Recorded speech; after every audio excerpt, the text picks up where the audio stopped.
June 17, 1943, Norfolk Naval Shipyard, Virginia. At 0530 hours, under the harsh glare of industrial floodlights, Master Welder Frank Tillman joined 3 steel plates with a technique not found in any Navy manual. By 1100 hours, inspectors had discovered his work. By 1400 hours, he stood before Admiral Charles Nimitz himself. 3 months later, USS Lexington slid into the Atlantic 2 weeks ahead of schedule, the first of many accelerated carrier launches that would change the course of the Pacific War. The United States Navy needed ships, specifically Essex-Class aircraft carriers, faster than they had ever been built before. The existing construction timeline of 180 days was already considered a miracle of industrial efficiency, yet Pacific commanders demanded more, and traditional methods couldn't deliver. Before we jump back in, tell us where you're tuning in from, and if this story touches you, make sure you're subscribed, because tomorrow I've saved something extra special for you. March 3rd, 1942. Washington, D.C. In a windowless conference room at the Navy Department, Captain Harold Saunders unfolded a large production chart across a mahogany table. Red lines tracked carrier completion timelines, each one representing months of labor, millions in resources, and thousands of lives hanging in the balance on distant Pacific islands. "Gentlemen," Saunders began, "the situation is untenable. Japan currently operates 6 fleet carriers in the Pacific. We've lost the Lexington, the Yorktown, and the Hornet. Admiral Nimitz is fighting with 3 carriers against their 6. The Midway victory bought us time, but not enough." Admiral Ernest King, Chief of Naval Operations, studied the chart silently. His weathered fingers traced the delivery dates: USS Essex in December 1942, Yorktown replacement in April 1943, Intrepid in August. "Not fast enough," King stated flatly. "We need to cut these timelines in half." The room fell silent. Naval engineers exchanged uncomfortable glances. Assistant Secretary of the Navy Ralph Bard voiced what everyone was thinking. "The limitations aren't bureaucratic, Admiral. They're physical. Steel plate joining requires specific cooling periods. Hull section alignment demands precise scheduling. These processes can't simply be accelerated without compromising structural integrity." King wasn't interested in excuses. "Gentlemen, while we debate physics in this room, Marines are dying on beaches across the Pacific. Find a way." October 8, 1942. Newport News Shipbuilding, Virginia. A master welder named Franklin "Thunder" Tillman stood on the partially completed deck of the USS Intrepid, watching younger men struggle with a particularly difficult joint on the flight deck. At 58, Thunder had started in the shipyards during the First World War. His hands bore the scars of 30 years mastering his craft, burns, cuts, and calluses that told the story of America's rise as a naval power. "You're overheating it, son," he called down to a welder in his 20s. "That plate will warp if you keep at it that way." The younger welder, James Calloway, switched off his torch with frustration. "We're behind schedule, Mr. Tillman. Foreman says we need 3 more sections done by sundown." Thunder climbed down to inspect the joint. The problem was immediately apparent to his experienced eyes. The Navy blueprints called for a standard butt joint with triple pass welding, a time-tested approach that produced strong connections but required significant cooling time between passes. The schedule simply didn't allow for it. He ran his fingers along the steel plates. "There's another way," he said quietly. "What other way?" Calloway asked. "The Navy specs are clear." Thunder glanced around to ensure they weren't overheard. "Back in 32, I worked a private contract for a Norwegian freighter company. Their chief engineer had developed a technique using offset plate alignment and staggered heat distribution." "That's not in any manual I've seen," Calloway replied skeptically. "It wouldn't be," Thunder said. "The technique was considered unorthodox. The Norwegians kept it proprietary." When the Navy standardized welding procedures in 35, techniques like this were excluded as experimentally unverified. "So, it's against regulations?" "Technically, yes." Thunder studied the problem joint again. "But it works." I've seen hulls built this way survive North Atlantic winters for a decade without failure. Calloway lowered his voice. You're talking about risking an aircraft carrier thousands of lives on an unauthorized technique? Thunder's expression hardened. I'm talking about getting this ship into the Pacific before more boys die waiting for air support that isn't coming. November 15th, 1942, Newport News Management Office. Production manager William Harrison stared at the progress reports with disbelief. Flight deck section C7 through C12 had been completed 3 days ahead of schedule. Initial strength tests showed integrity values within 2% of standard specifications. Something didn't add up. Harrison called in the section supervisor, Robert Pearson. Bob, how did your team finish the C-section welds this fast? You were projecting at least 7 more days as of last week. Pearson shifted uncomfortably. Efficient allocation of resources, sir. Harrison had supervised shipbuilding for 15 years. He recognized evasion when he heard it. Don't give me that, Bob. These cooling times are physically impossible with standard techniques. Pearson sighed. It's Thunder Tillman, sir. He's implemented some modifications to the welding sequence. Harrison's face darkened. What kind of modifications? He's using an offset alignment method with staggered heat distribution. Claims it reduces warping and accelerates cooling while maintaining joint strength. That's not in the Navy specifications.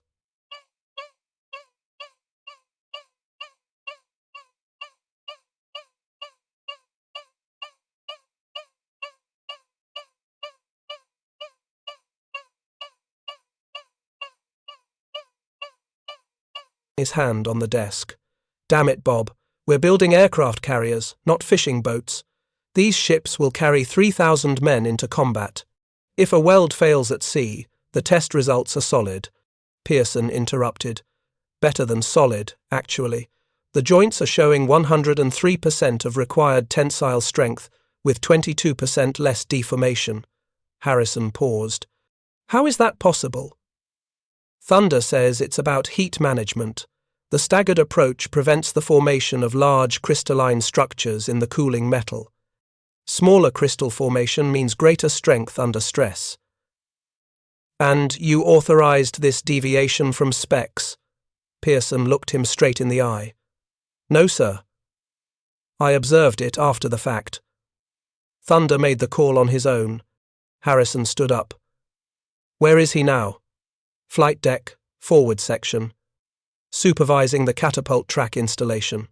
Have him in my office in 1 hour, and Bob, not a word about this to anyone else. December 2nd, 1942. Thunder Tillman stood before a review board consisting of Harrison, 2 Navy engineers, and Commander Philip Walters from the Bureau of Ships. The atmosphere was tense, as Thunder demonstrated his technique using small steel plates. The key is the offset, he explained, showing how he positioned the plates with a slight step rather than perfectly aligned. This creates a natural stress distribution channel. When you follow with the staggered welding pattern 3 inches forward, 2 back, alternating sides, you prevent heat concentration. Commander Walters studied the demonstration carefully. And this reduces cooling time by how much? 43% on average, Thunder replied, with no loss of structural integrity. One of the Navy engineers, Lieutenant Commander Howard Griffin, remained skeptical. Mr. Tillman, I've studied metallurgical engineering at MIT. What you're describing contradicts established principles of thermal distribution in steel plate joining. Thunder nodded respectfully. On paper, yes, sir, but with all due respect, I've been joining steel since before you were born. Theory doesn't always account for what happens in the field. Griffin bristled. Safety margins exist for a reason, Mr. Tillman. Those theories prevent ships from breaking apart in heavy seas. I understand that better than most, Thunder replied quietly. My son served on the Yorktown at Midway. The room fell silent. Everyone present knew the Yorktown's fate, damaged at Coral Sea, hastily repaired, sent back to battle at Midway, and finally sunk by Japanese torpedoes. Thunder continued, his voice steady but emotional. Those emergency repairs at Pearl got her back in the fight when the Navy needed every carrier. Some of those repairs used techniques that weren't in any manual either, but they held. My boy made it home because someone was willing to think beyond the book. Commander Walters broke the uncomfortable silence. What would you have us do, Mr. Tillman? Ignore established protocols for the entire Essex-Class production run? No, sir, Thunder replied. Test it.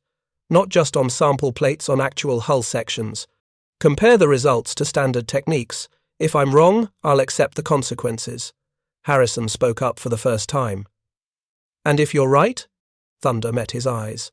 Then we put carriers in the water faster than the Japanese can sink them. Preparing and narrating this story took us a lot of time, so if you are enjoying it, subscribe to our channel. It means a lot to us. Now back to the story. December 18th, 1942. Newport News Testing Facility. A massive hydraulic press exerted increasing pressure on two hull sections, one welded using standard Navy techniques, the other using Thunder's method.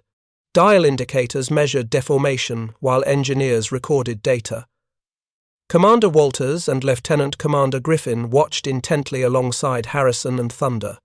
The standard section began showing stress deformation at 127% of specified tolerance. The section built with Thunder's technique continued holding. Push it to failure, Commander Walters ordered. The hydraulic press increased pressure. At 152% of design tolerance, the standard section's weld cracked with a sharp report.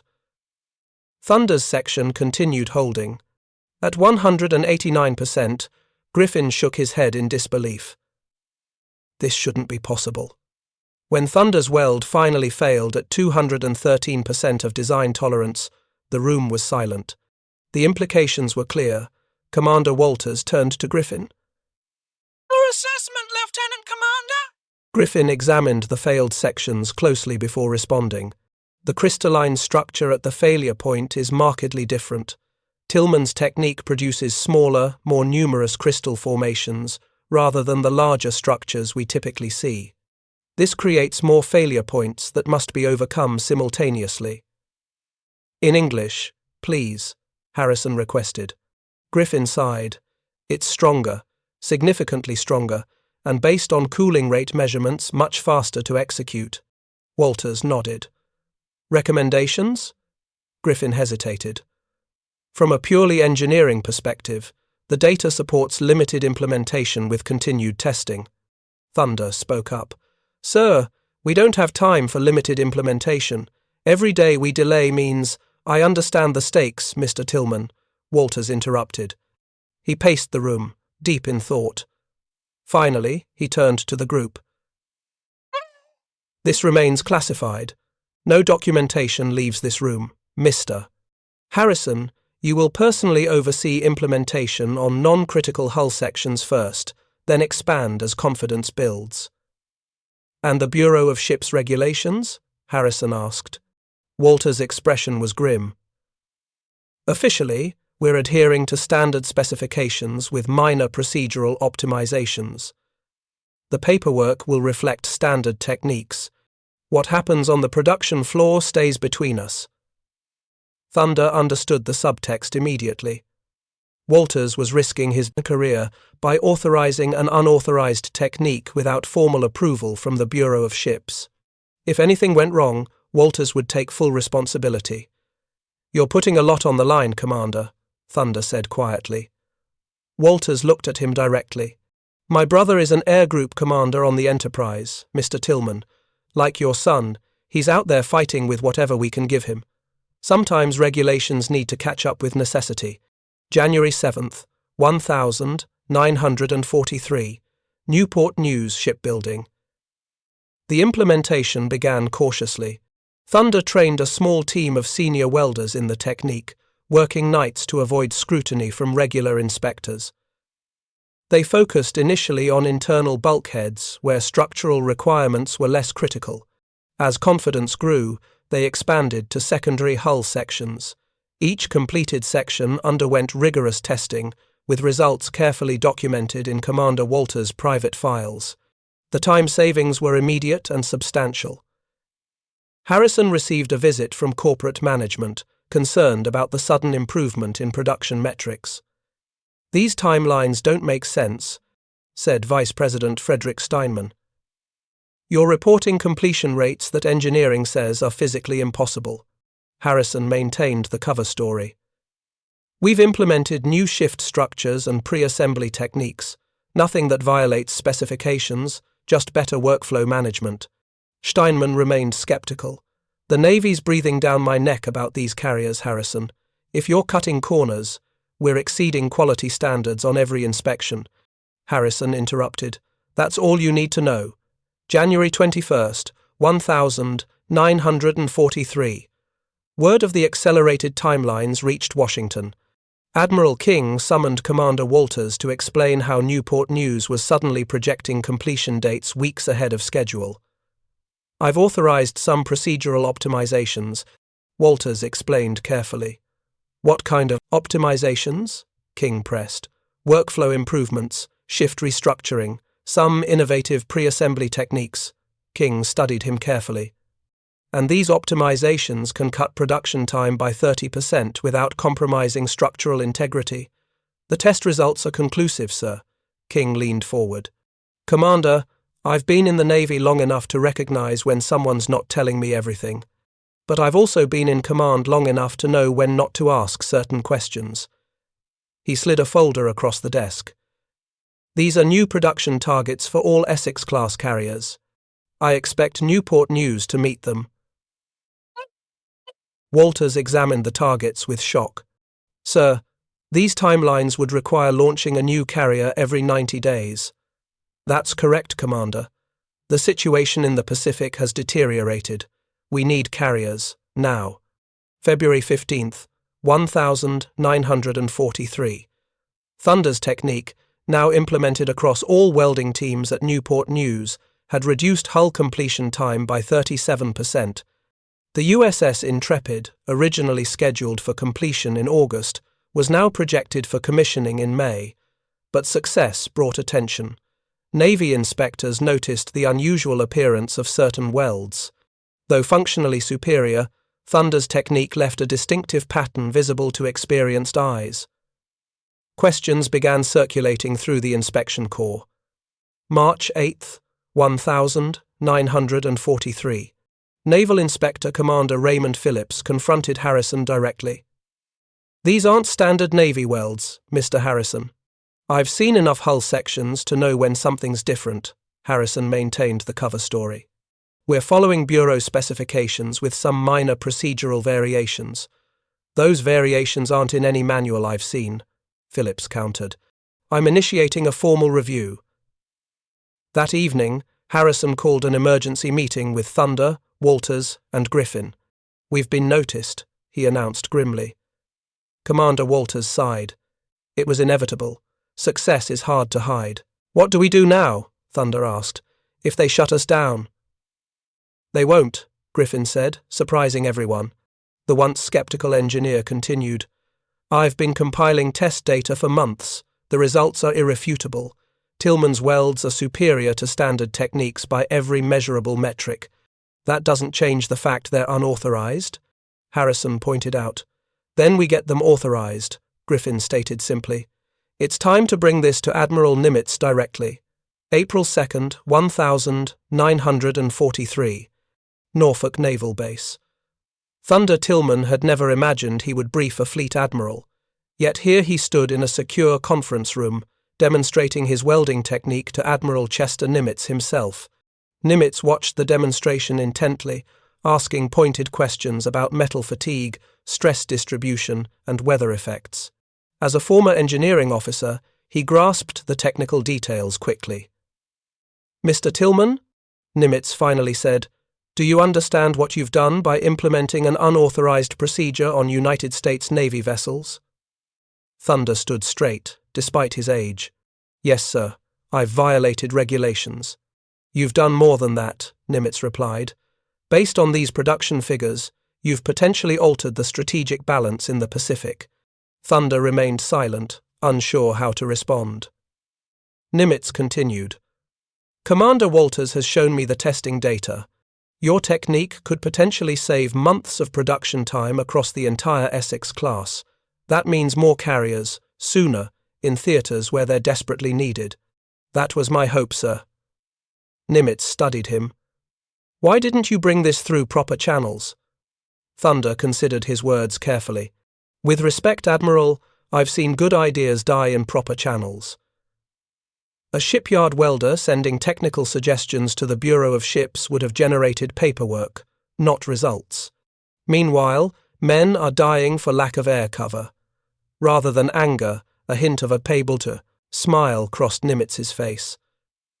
Reminds me of something I did as a young engineering officer, modified a destroyer's fuel system without authorization.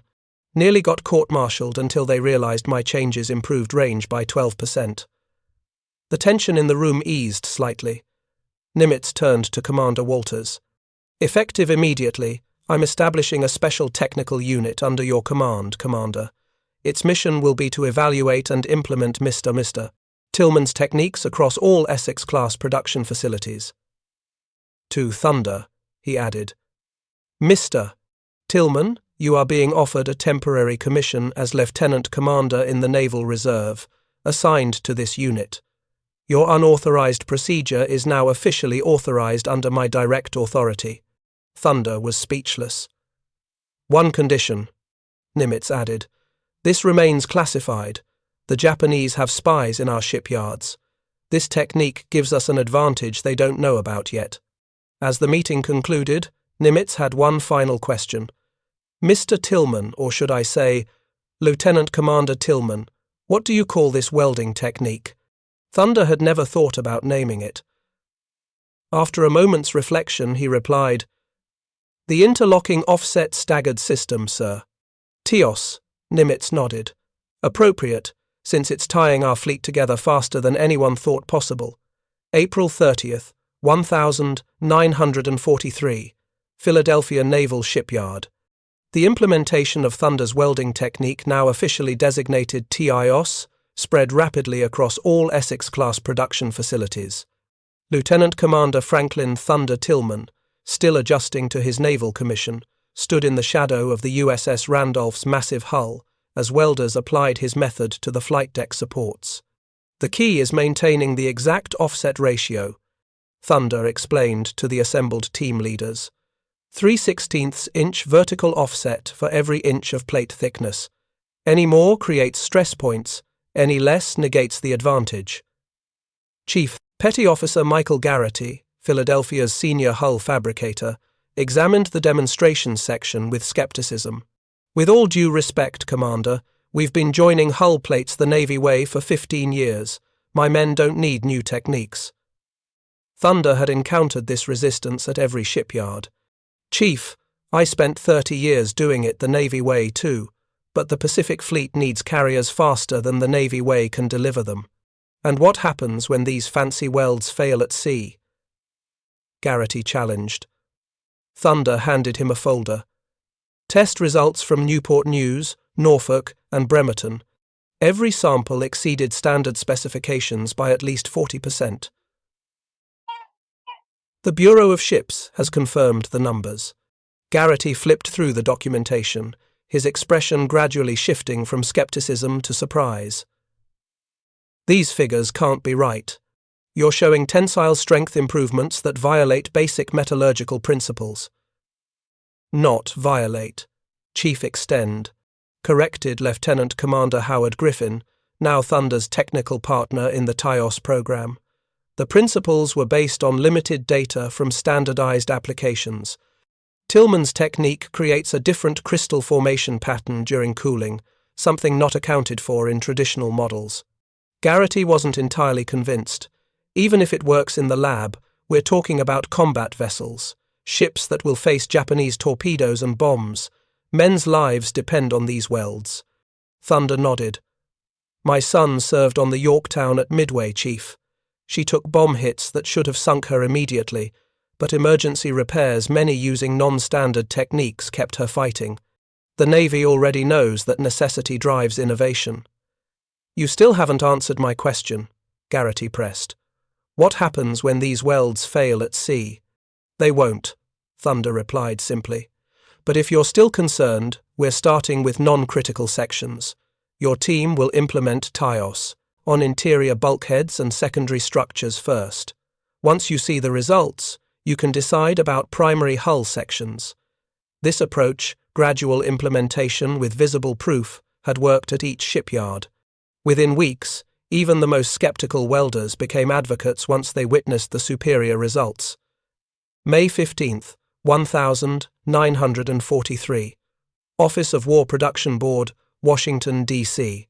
Rear Admiral William Hussey, Chief of the Bureau of Ships, faced uncomfortable questions from War Production Board Chairman Donald Nelson.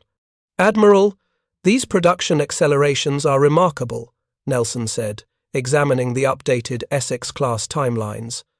"But my steel allocation committee is confused. You're reporting 22% reduction in construction time without a corresponding reduction in steel consumption." Admiral Hussey maintained a neutral expression. "The tonnage requirements remain the same, Mr. Chairman. We're simply processing it more efficiently." Nelson wasn't satisfied. "My experts say the reported timelines are physically impossible without compromising structural standards." "Your experts are working from outdated assumptions," Hussey replied. "We've implemented certain technical improvements." "What improvements specifically?" Hussey chose his words carefully. "Process optimizations classified under Admiral Nimitz's direct authority. I can arrange a closed briefing if you require details." Nelson sensed the deflection, but recognized the implications of Nimitz's involvement. "That won't be necessary for now. Just confirm for the record. These accelerated vessels meet or exceed all safety and combat specifications." "They exceed them, Mr. Chairman. Significantly." "Then keep building them," Nelson concluded. "The President has made carrier production our highest naval priority." June 8, 1943. USS Intrepid Sea Trials, Atlantic Ocean. Lieutenant Commander Thunder Tillman stood on the flight deck as the massive carrier executed high-speed turns and emergency maneuvers. Each evolution stressed the hull in ways that would reveal any weaknesses in the accelerated construction. Commander Philip Walters studied instrument readings while ship's engineers monitored hull flex and vibration. 33 knots, full rudder deflection, maintaining structural integrity within parameters, the chief engineer reported. Thunder felt the massive ship heel over as it turned. Somewhere deep in the structure, his welds held tons of steel together against forces that would tear apart lesser joints. After 8 hours of intense testing, the results were conclusive. The Intrepid's hull showed 17% less stress deformation than comparable Essex-Class carriers built with traditional methods. The TIOS welds weren't just faster to execute, they created a stronger overall structure. Captain Thomas Sprague, Intrepid's commanding officer, approached Thunder as the trials concluded. "Your welds just saved me about 3 inches of metacentric height, Commander." Thunder looked puzzled. "Sir?" "The reduced flexing means we can safely operate with a higher center of gravity," Sprague explained. "That translates to more aircraft, more fuel, more ammunition, more combat capability." Thunder hadn't considered this second-order effect. His technique wasn't just accelerating production, it was making the carriers more effective fighting platforms. July 3, 1943. Norfolk Naval Shipyard.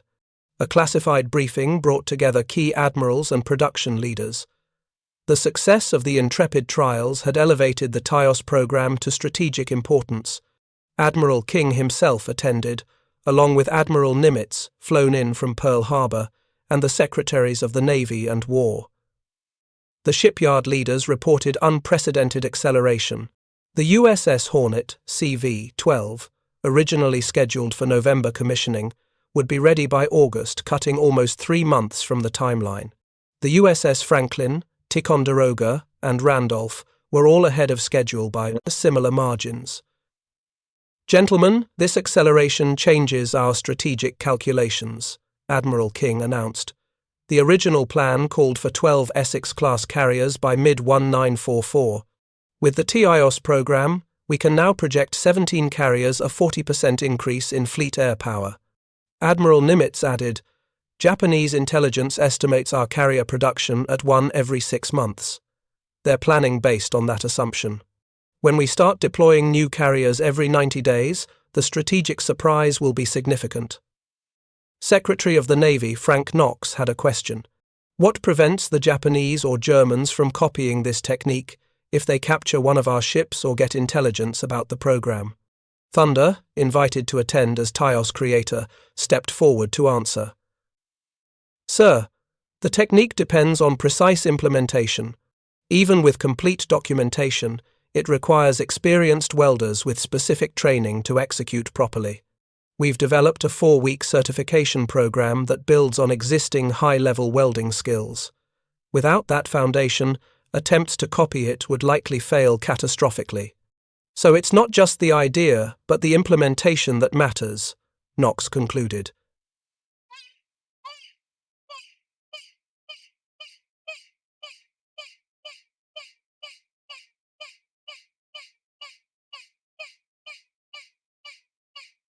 Thunder confirmed. You can't simply read about it in a manual and start doing it. There's a feel to it that only comes with training and experience. This reality had become apparent in the TIOS rollout. Even among skilled Navy welders, the failure rate during initial training approached 40%. Only the best could master the precise timing and positioning required. Secretary of War Henry Stimson spoke up. What about industrial espionage?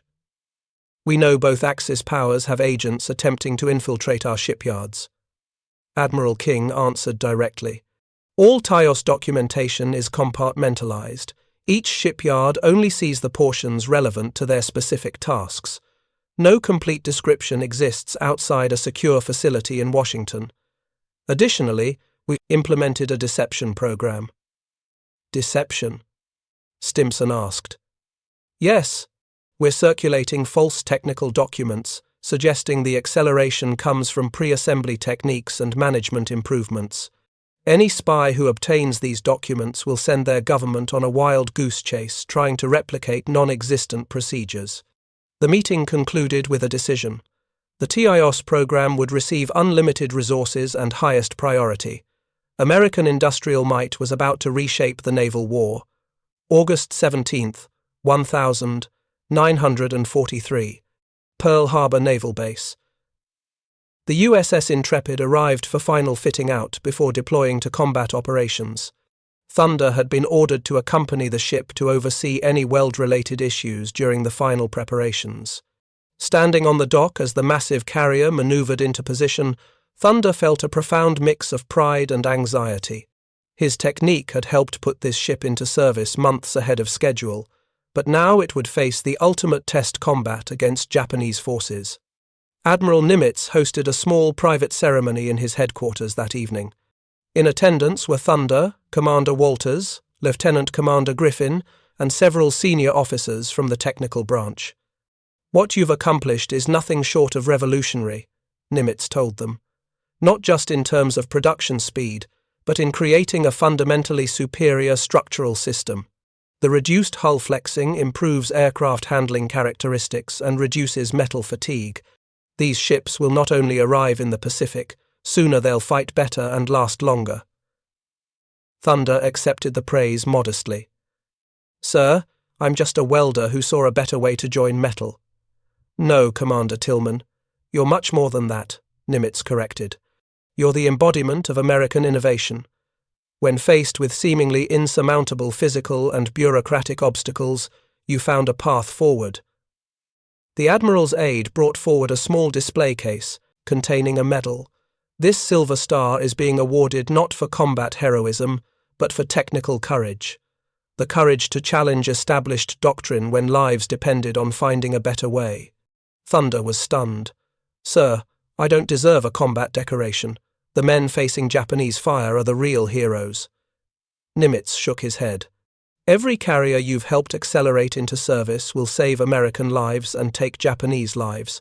Make no mistake, your contribution is as significant as any battlefield commander's. As Thunder received the medal, He thought of his son and the thousands of sailors and airmen who would serve on TOS-built carriers. He had never seen himself as anything but a skilled tradesman.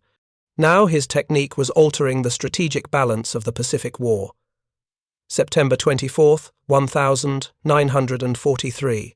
Newport News Shipbuilding. A problem emerged that threatened the entire TIOS program. Accelerated production had created bottlenecks in the supply chain for specialized steel plate. The Essex-Class carriers required specific high-strength steel alloys for critical structural components, and traditional suppliers couldn't meet the accelerated demand. Harrison called an emergency meeting with Thunder, Griffin, and steel industry representatives. "Gentlemen, we're building carriers faster than the mills can supply armor plate. Unless we solve this, the whole program stalls in 30 days. Henry Kaiser, the legendary shipbuilder who had revolutionized Liberty ship production, joined by secure telephone connection. "We're facing the same constraints on the West Coast.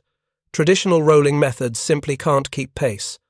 Thunder, who had spent his early career in steel mills before becoming a shipyard welder, asked a question. "What if we modify the plate specifications?" Griffin looked alarmed. "The armor requirements are non-negotiable. These ships have to withstand direct bomb and kamikaze hits." "I'm not suggesting reducing protection," Thunder clarified, "but the current specs call for uniform thickness across entire plate sections. What if we developed a variable thickness approach? Concentrate maximum thickness at critical stress points, reduce it elsewhere." Kaiser's voice crackled over the phone line, like automobile body stamping differential thickness based on load analysis. "Exactly," Thunder confirmed. "We could reduce overall steel requirements by 12–15% while maintaining protective qualities where they matter most." Griffin looked skeptical. The Navy would never approve such a fundamental design change this late in the program.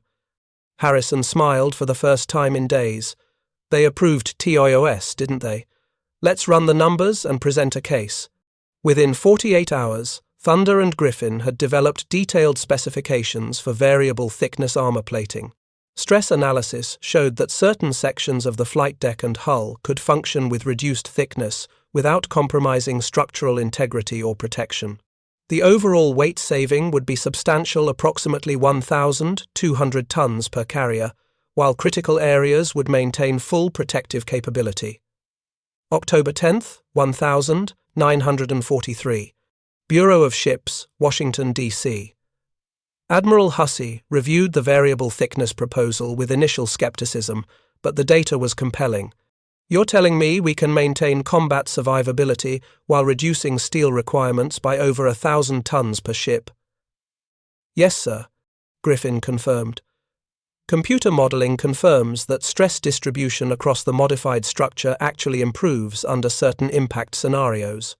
And this is compatible with the TIOS welding method?" Thunder nodded. TIOS works even better with the variable thickness approach. The staggered heat distribution compensates for the transition areas between different plate thicknesses.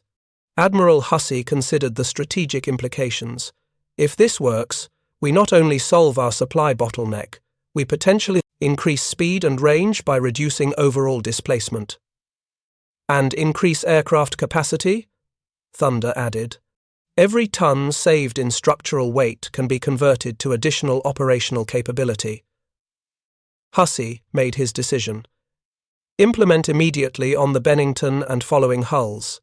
Existing ships in production will continue with standard plating." The variable thickness innovation, soon nicknamed Thunder plating by shipyard workers, represented another leap forward. When combined with TIOS welding, it reduced both construction time and material requirements while maintaining or improving combat effectiveness. November 15, 1943. Japanese Naval Intelligence Headquarters, Tokyo. Admiral Mitsumasa Yonai studied the reports with growing concern. American carrier construction was proceeding at an inexplicable pace. Intelligence assets in California and Virginia reported new Essex-Class hulls appearing far faster than Japanese naval planners had predicted possible. "How are they doing this?" Yonai demanded of his intelligence staff. Our best estimates showed the Americans could produce perhaps 6 or 7 fleet carriers by the end of 1944. These reports suggest they will have twice that number.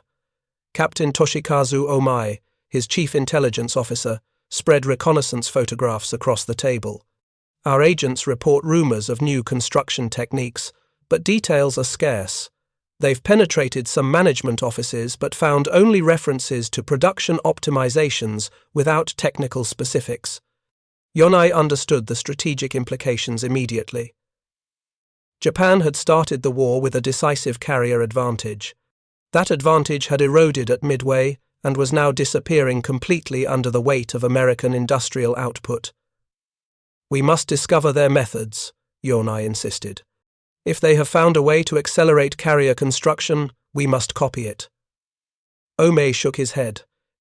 "Even if we obtained the technical details, Admiral, Japan lacks the industrial capacity to implement them. Our steel production is less than 1/10 of the American capability, and shrinking as B-29 seconds target our industrial centers. This harsh reality underscored Japan's fundamental strategic dilemma. Even with perfect knowledge of American techniques, they lacked the resources to compete in industrial output. The war was becoming a mathematical certainty. Japan could not replace ships and aircraft as quickly as they lost them, while America produced more each month. December 22, 1943. Norfolk Naval Shipyard. A small delegation of Soviet naval officers toured the facilities as part of the Lend-Lease program. Although allies against Germany, security concerns meant they were shown only general assembly areas, not the specialized Tyos welding stations. Soviet Captain Nikolai Kuznetsov seemed particularly interested in American shipbuilding methods. "Your production capacity is most impressive," he commented to his American escort. "We are especially interested in how you achieve such rapid construction timelines." The escort, briefed on security protocols, provided only the cover story. "Standard American efficiency, Captain. Assembly line principles applied to shipbuilding. Thunder, now supervising TIOS implementation across all East Coast shipyards, observed the Soviet visit from a distance. He understood the broader implications today's allies might be tomorrow's adversaries. The TIS technique represented a significant American advantage that would extend beyond the current conflict. January 9, 1944. USS Hornet Combat Operations, Pacific Theater. The carrier, constructed using TIOS throughout its primary structure, launched airstrikes against Japanese positions in the Marshall Islands. Under combat conditions, the ship's superior structural integrity became apparent to its crew.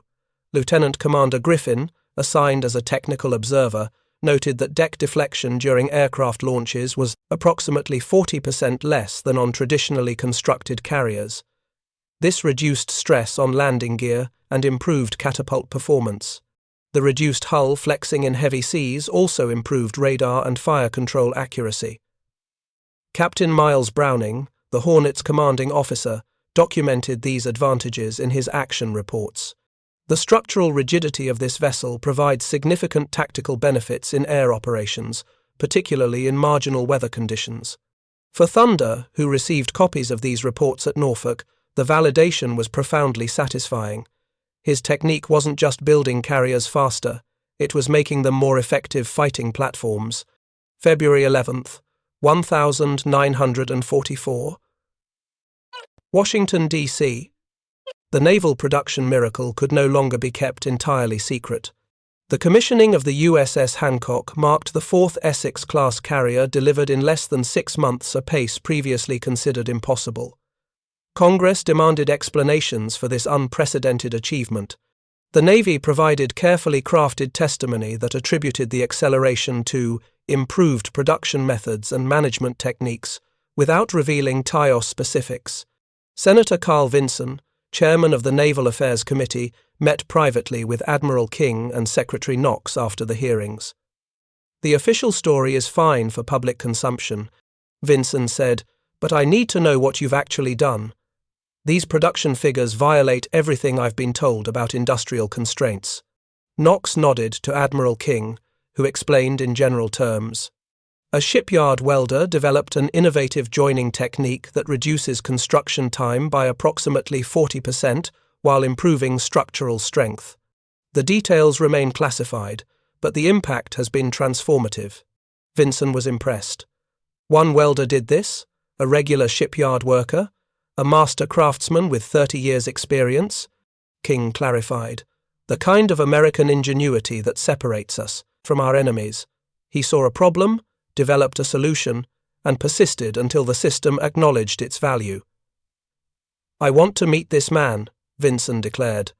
You will, Senator, Knox promised, after the war. For now, his innovation remains one of our most closely guarded technical advantages. March 28, 1944, Newport News Shipbuilding.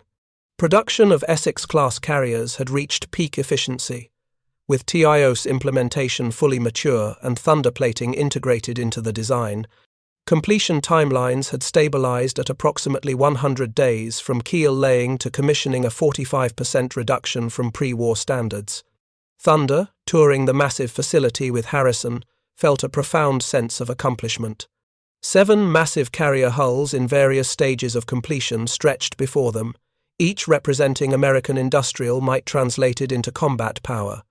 I never imagined it would scale like this, Thunder admitted. When I first tried the offset technique on that troublesome joint, I was just trying to solve one problem on one ship. Harrison clapped Thunder on the shoulder. That's how innovation works, Thunder. You solve a specific problem, then realize the solution has broader applications. One good idea, properly supported, can cascade through an entire industry. Thunder watched a massive crane lift a completed flight deck section into position. Think the Japanese know what we've done? They know something's happening, Harrison replied. Their intelligence reports must show our accelerated production curve. But knowing we're building faster and understanding how we're doing it are very different matters. And after the war? Thunder asked. What happens to TIOS then? Harrison smiled. I suspect your name will be in engineering textbooks for generations. Some innovations are so fundamental they change the field forever. This is one of them. April 15th, 1944. San Diego Naval Base. The USS Bennington, first carrier built with both TIOS welding and thunderplating, completed its sea trials with remarkable results. Its operational range increased by 12% due to weight savings, while structural integrity tests showed 23% improvement over traditional construction. Admiral Raymond Spruance, commander of the Fifth Fleet, personally inspected the vessel before its deployment to the Pacific. The differences are immediately apparent, he noted to his staff. Reduced vibration, improved stability characteristics, and significantly better aircraft handling in rough seas. Spruance requested a briefing on the technical innovations behind these improvements. Thunder, flown in from Norfolk, provided a simplified explanation focused on operational benefits rather than technical details. The fundamental difference, Admiral, Thunder explained, is that traditional hull construction treats each joint as independent. TIOS creates an interlocked network where stresses distribute more evenly across the entire structure. The ship behaves less like assembled parts and more like a single, unified piece of steel. Spruance immediately grasped the tactical implications. So we can maintain air operations in sea states that would ground Japanese aircraft. Yes, sir, Thunder confirmed. Tests indicate our carriers can now launch and recover aircraft in Sea State 5 conditions, where comparable Japanese designs are limited to Sea State 3. This revelation delighted Spruance, whose battle strategy depended heavily on maintaining air superiority. Commander Tillman, your welding technique may have just extended our operational advantage beyond just numbers. We can now fight effectively in weather conditions that neutralize Japanese carrier power. May 22, 1944. Pentagon War Planning Room, Washington, D.C. The Joint Chiefs of Staff reviewed updated Pacific campaign timelines. The accelerated carrier production had fundamentally altered strategic calculations. General George Marshall addressed Admiral King, indirectly, "Your accelerated carrier program has forced us to revise the entire Pacific timetable. The original plan projected securing Formosa by mid-1945 as a staging area for the final assault on Japan. With current carrier strength, your naval planners are now suggesting a direct approach through Iwo Jima and Okinawa." Admiral King nodded. "The Essex-Class production miracle gives us overwhelming carrier superiority by early 1945. We can bypass several stepping-stone operations entirely." Secretary of War Stimson studied the maps thoughtfully. "And the anticipated casualty reductions?" "Approximately 150,000 fewer American casualties," King replied. "By shortening the campaign and relying on naval air power rather than amphibious assaults for certain objectives, we dramatically reduce ground force exposure." Marshall turned to the production summary. "And all this traces back to a welding technique developed by a shipyard worker. A master welder with extraordinary insight," King corrected. Lieutenant Commander Tillman saw beyond conventional assumptions about metallurgical limitations. His innovation accelerated not just construction timelines but the end of the war itself. The strategic implications of Thunder's technique had expanded far beyond shipbuilding efficiency. By putting more carriers into the Pacific faster, Taos was now directly saving American lives by the thousands. June 17th, 1944, USS Franklin, Philippines Sea. The largest carrier battle of the war unfolded as American task forces intercepted Japanese fleet units approaching the Marianas. The Franklin, built with full Taos implementation, launched repeated strike waves against enemy carriers. Commander Joseph Bryan, the Franklin's Air Group commander, noted the ship's exceptional stability during launch operations. "We're maintaining a 90-second launch interval in conditions that would have restricted operations on pre-Taos carriers," he reported to Captain James Shoemaker. "The reduced deck flexing means fewer catapult adjustments between launches."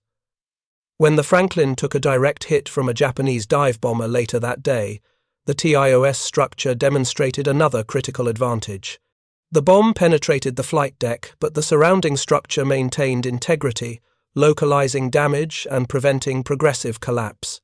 Damage control parties contained the fire within 1 hour, far faster than similar hits on earlier carriers. Chief Damage Control Officer Lieutenant Warren Poling later wrote in his action report, "The structural cohesion of Taos welded bulkheads prevented the cascading failure pattern observed in previous carrier attacks. Fire boundaries held where they would likely have failed in traditional construction." The Franklin remained operational, launching aircraft again the following morning. This resilience contributed directly to the overwhelming American victory in what became known as the Great Marianas Turkey Shoot. July 8, 1944, Newport News Shipbuilding. The USS Antietam slid into the water on schedule exactly 87 days after keel laying, a new record. Thunder attended the launching ceremony alongside Harrison and Griffin. As the massive ship entered the water, Harrison remarked, "Remember when the Navy considered 24 months a fast construction timeline for a fleet carrier? We've cut that to 3 months. It's nothing short of revolutionary." Griffin nodded in agreement. "The technical data is overwhelming. TIOS-constructed ships not only build faster, but perform better in every measurable category. Reduced vibration improves radar performance by 8%. Reduced flexing extends airframe service life by approximately 15%. The secondary benefits keep multiplying." Thunder watched the Antietam settle into the water, feeling a complex mix of pride and humility. "I was just trying to get a difficult joint done before the foreman came around," he said quietly. "That's how the best innovations happen," Harrison replied. "Not from committees or research labs, but from skilled hands solving real problems in the moment."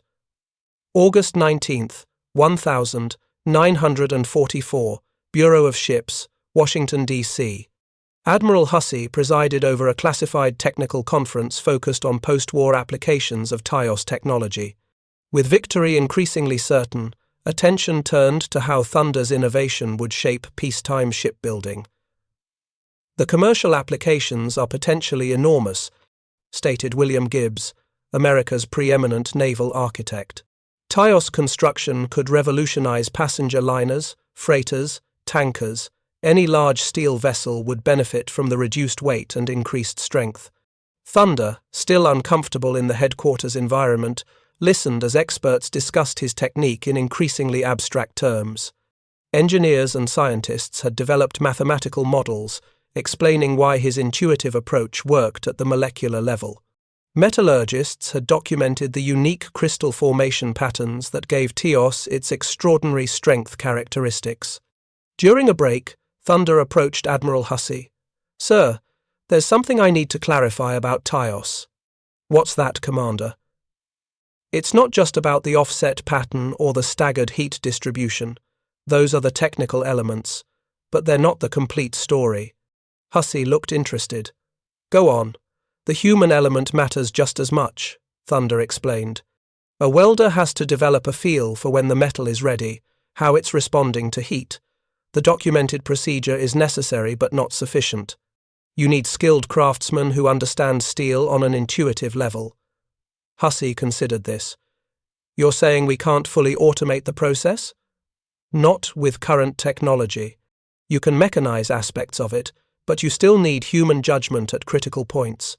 The welder has to read the color of the heated metal, feel the resistance as the puddle forms, adjust timing based on dozens of environmental variables." This revelation had significant implications for post-war planning. Unlike many industrial processes that could be fully automated, TIOS would continue to require skilled human craftsmanship. This wasn't a disadvantage. It meant American shipbuilding expertise would maintain a competitive edge that couldn't be easily copied. September 30th, 1944. Naval Research Facility, Annapolis, Maryland. Detailed metallurgical studies confirmed what had been observed empirically. TIOS welding created a fundamentally different microstructure in steel joints.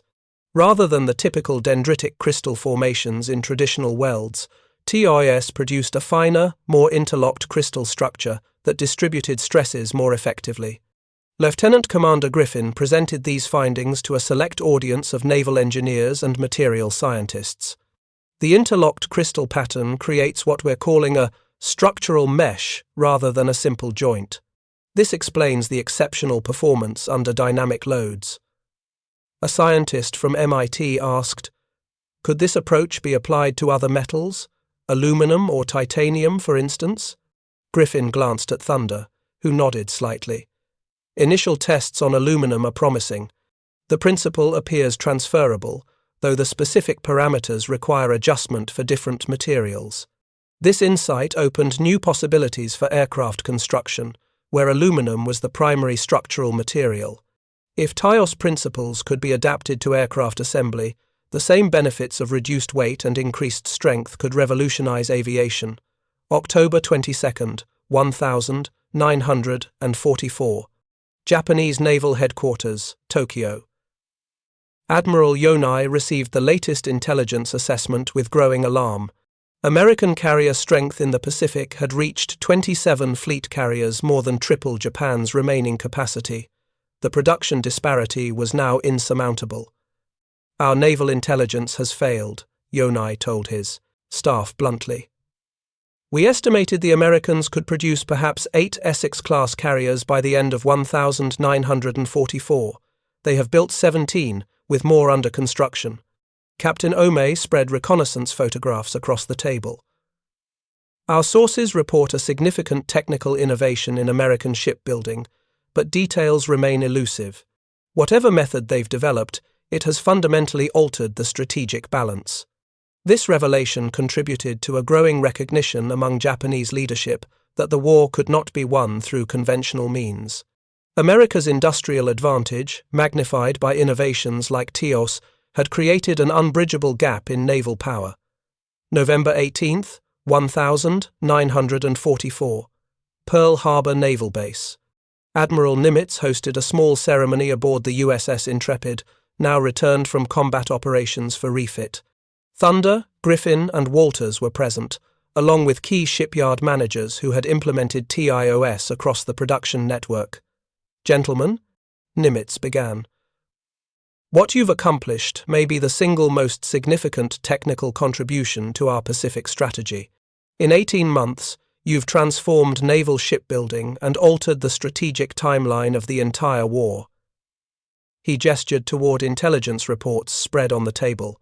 Japanese naval planning was based on the assumption that we could not replace our carrier losses quickly enough to maintain pressure across multiple Pacific theaters simultaneously. TIOS shattered that assumption. Thunder, still uncomfortable with such recognition, responded modestly. Sir, the credit belongs to the thousands of welders and shipyard workers who implemented the technique. I just showed them a different way to approach the problem. That's what leadership is, Commander Tillman, Nimitz replied, showing others a different way when the established path seems fixed. One person with the right insight at the right moment can change the course of history. December 24th, 1944, Norfolk Naval Shipyard. Despite the holiday, production continued around the clock. Thunder walked the massive facility, now serving as overall technical director for the TIOS program. Watching teams of welders apply his technique to the USS Philippine Sea, he reflected on how far the program had come. James Calloway, now a chief petty officer supervising his own welding team, approached with a smile. Merry Christmas, Commander. Thinking about how this all started? I am, Thunder admitted. Hard to believe it began with that troublesome joint on the Intrepid. Changed the whole war, that joint did, Calloway remarked. My brother's a Marine. He wrote me last week from Peleliu. Said the constant air cover from our carriers made all the difference. Told me to thank whoever was getting those flat tops built so fast. Thunder felt a profound sense of purpose in that moment. His technical innovation had translated directly into protection for American servicemen fighting across the Pacific. Every accelerated carrier meant more aircraft overhead, more firepower, more safety for ground forces. January 15th, 1945, Washington, D.C. As the war in Europe moved toward its conclusion, planning for the final Pacific campaign accelerated. Admiral King briefed President Roosevelt on the carrier situation. Mr. President, we now maintain 24 operational Essex-Class carriers in the Pacific, with 6 more completing trials. This force represents more than 4 times Japan's remaining carrier capacity. Roosevelt studied the production charts with evident satisfaction. And this acceleration is primarily due to the welding innovation you mentioned previously? Yes, sir. TIOS welding combined with thunder plating has transformed our shipbuilding capability. We're producing a new fleet carrier approximately every 90 days per major shipyard, a pace previously considered physically impossible. And after the war? Roosevelt asked. What does this mean for America's maritime future? Admiral King smiled slightly. It ensures American naval dominance for at least a generation, Mr. President. The techniques we've developed can't be easily copied. They require both technical knowledge and skilled craftsmanship that few nations can match. Roosevelt nodded thoughtfully. Ensure that Commander Tillman receives appropriate recognition when security considerations permit. Innovations of this significance deserve to be properly acknowledged. Already in progress, Mr. President. The Navy Distinguished Service Medal has been approved, to be awarded when the program can be declassified. February 28, 1945. Philippine Sea. The massive American carrier task forces, now numbering more than 20 Essex-Class vessels, launched continuous airstrikes against Japanese homeland targets. The overwhelming air superiority made possible by TIOS accelerated carrier production was crushing Japan's remaining defensive capacity. Aboard the USS Bennington, Captain Ralph Davison discussed the strategic situation with his air group commander. Intelligence reports the Japanese are completely overwhelmed by our carrier numbers.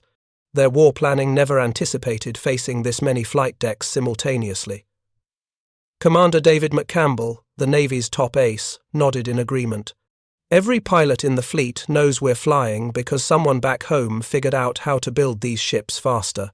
My squadron alone has 6 replacement pilots who would have died waiting for carriers that didn't exist under the old production schedule. This sentiment was echoed across the fleet.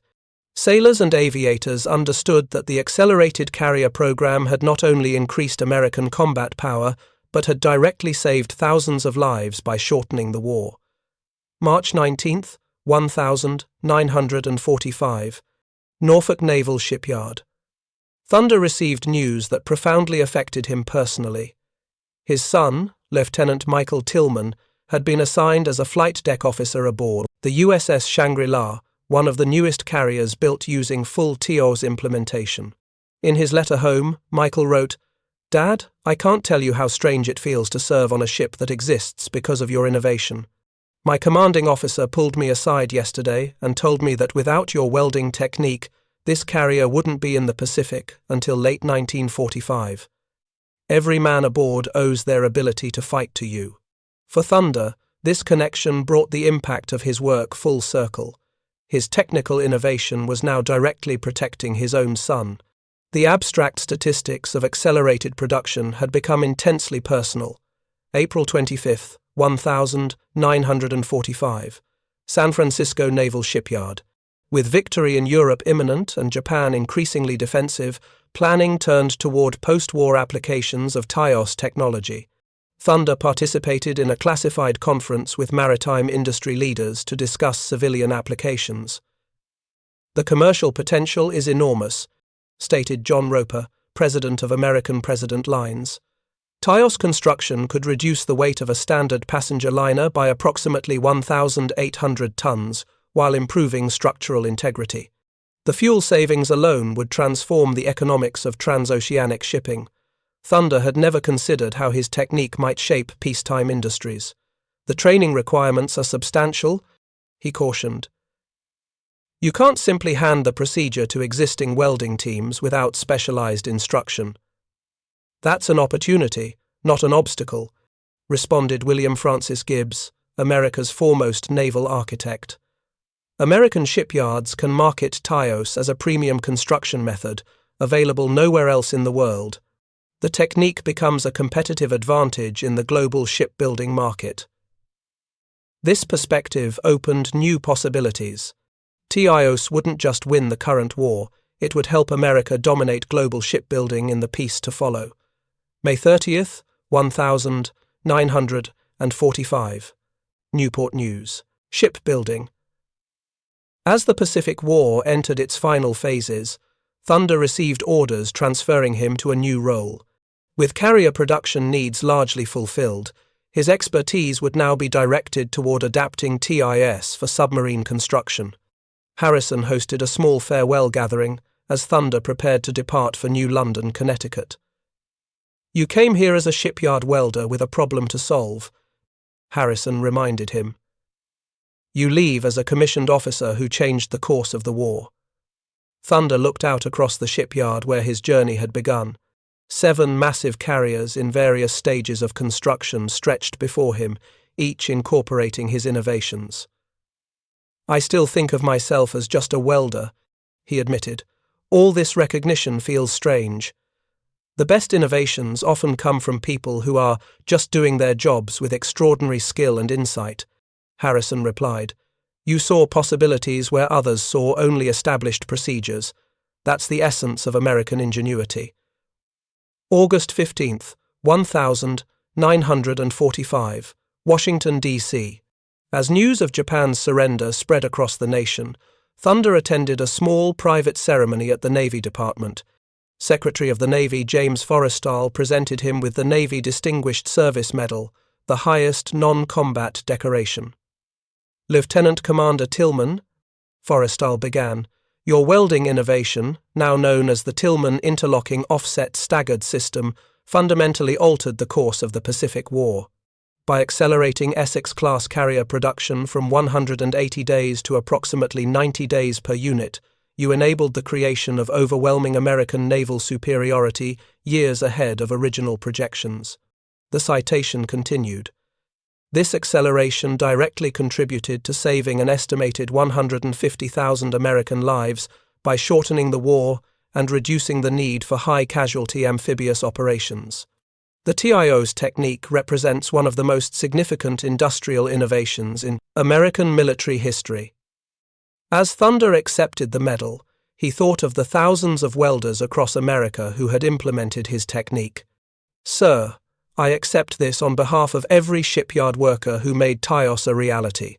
The innovation might have started with one insight, but it succeeded because an entire industry embraced change when circumstances demanded it.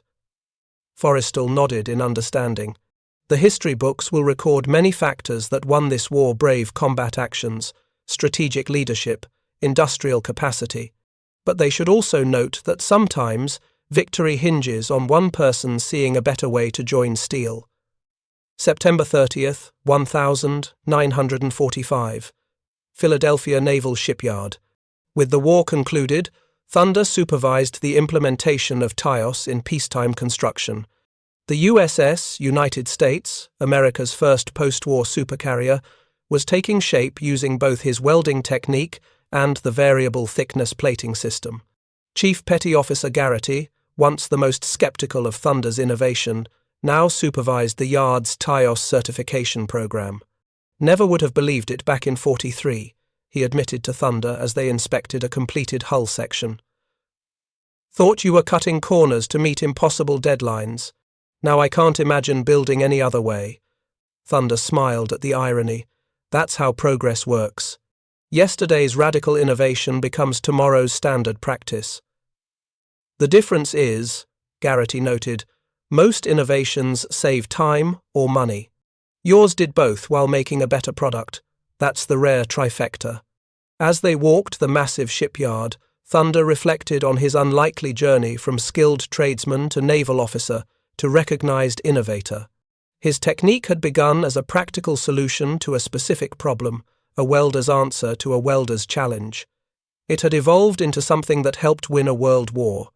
"You know what amazes me most?" Thunder said as they watched a new generation of welders applying his Partic technique. "Not that it worked, but that people listened." The Navy could have shut it down as unauthorized. The Bureau could have insisted on standard procedures. Instead, they saw the potential and took a chance. Garrity nodded thoughtfully. "Maybe that's the real American advantage. Not just having good ideas, but creating a system where good ideas can rise up from anywhere, even from the hands of a shipyard welder." Thunder watched as America's maritime future took shape before him, each weld representing not just joined metal, but the connection between individual innovation and national purpose. His illegal technique had become not only standard practice, but a symbol of how American ingenuity, properly supported, could overcome seemingly insurmountable obstacles. One welder with one insight had helped launch carriers every 90 days, and in doing so, had helped launch a faster end to history's most devastating conflict. Up next, you've got two more standout stories right on your screen. If this one hit the mark, you won't want to pass these up. Just click and check them out. And don't forget to subscribe and turn on the notification bell so you don't miss any upload from us.